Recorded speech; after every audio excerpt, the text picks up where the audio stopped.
आज भगत सिंह की आत्मा तड़प रही होगी कि इस आजादी के लिए हमने कुर्बानियां दी थी। ये आजादी है कि विपक्ष को आप प्रचार न करने दो, विपक्ष को वोटों में इलेक्शन न लड़ने दो, विपक्ष के नेताओं को सीधा उठा के जेल में फेंक दो।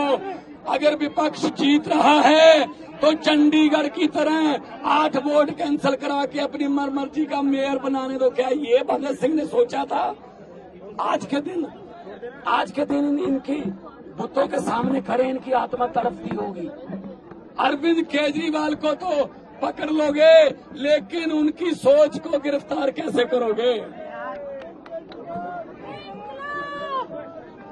पूरे देश में ये रोष फैल गया है कल से कि बीजेपी जो है में सरकार नहीं बनी तो गवर्नर तंग करेगा, अगर बंगाल में सरकार नहीं बनी तो गवर्नर रूल करेगा, अगर केरला में सरकार नहीं बनी तो गवर्नर रूल करेगा, अगर झारखंड में सरकार नहीं बनी हेमंत सोरेन को गिरफ्तार करेंगे, अगर तमिलनाडु में सरकार नहीं बनी तो गवर्नर चीफ मिनिस्टर का भाषण ही नहीं पढ़ेगा, जो पढ़ना जरूरी होता है। ये बाबा साहब डॉक्टर भीमराव अंबेडकर का संविधान खतरे में है। आओ मेरे दोस्तों, 140 करोड़ लोगों को कहता हूँ, आओ इकट्ठे हो जाएं, वरना ये देश बर्बादी की तरफ लेके जा रहे हैं। ये सिर्फ और सिर्फ अपनी फोटो, अपने काम, बस और कोई काम नहीं। ED, CBI, supreme court, election commission, NITI Aayog किसी की बात नहीं मानते। ये क्या समझ रखा है इन्होंने देश को? ये देश किसी के बाप की जागीर नहीं है, इन्होंने समझ रखा है। ये 26 जनवरी को पंजाब की झांकी निकाल दी, झांकी रिजेक्ट कर दी, हटा दी। अरे भगत सिंह से बड़े हो गए तुम, राजगुरु सुखदेव से बड़े हो गए तुम, करतार सिंह सराभा से बड़े हो गए, लाला लाजपत राय से बड़े हो गए। आपके यहाँ आपका कोई रिश्तेदार जलियांवाले बाग में मारा गया था? ना ना ना। अरे आजादी लेके दी जिन्होंने, उनकी झांकियां रिजेक्ट कर रहे हो। क्या हिम्मत है आप में? सो मेरे देशवासियों, आओ, देश को बचाने के लिए हमें बाहर निकलना पड़ा था। पहले लड़े थे गोरों से,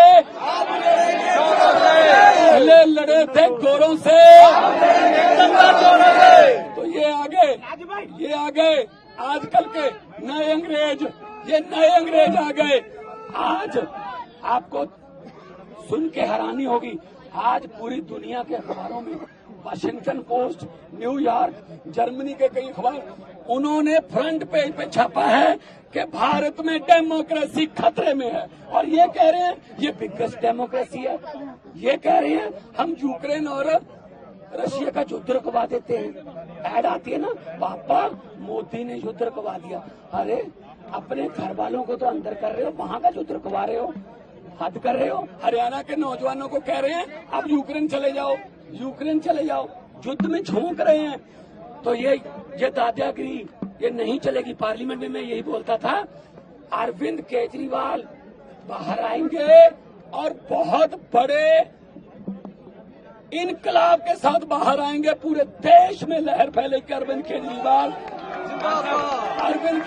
एक व्यक्ति नहीं है, अरविंद केजरीवाल एक व्यक्ति नहीं है, अरविंद केजरीवाल एक सोच है। आप सोच को कैद नहीं कर सकते। सर, जब तक एजुकेशन बाहर नहीं आते, सरकार कैसे चलेगी दिल्ली की? चलेगी दिल्ली की सरकार, किस तरह से चलाएंगे? कानून के मुताबिक ही चलाएंगे।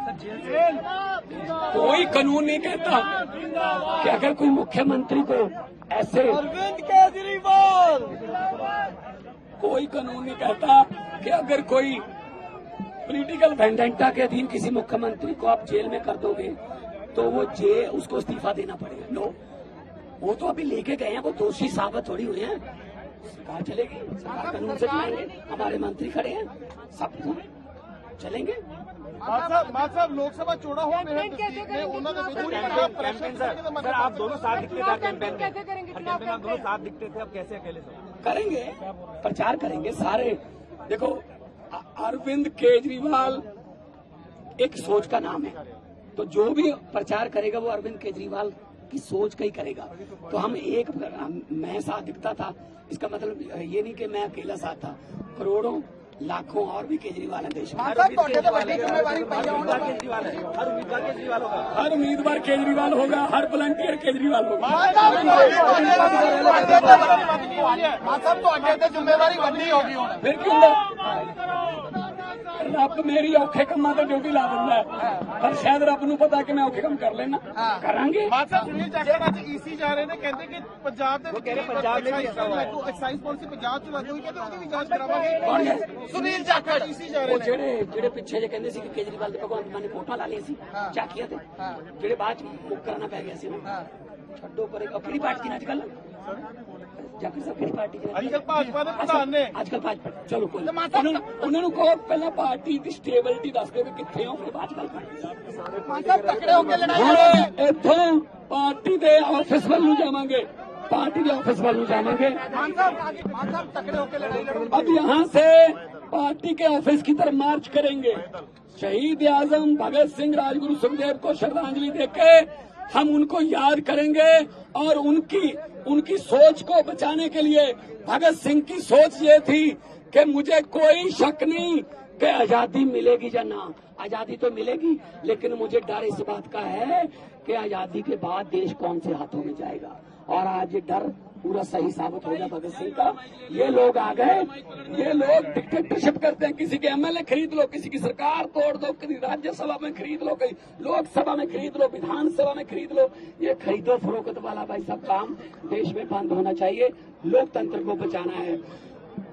कौम को कबीलों में मत बांटिए, लंबे सफर को मीलों में मत बांटिए।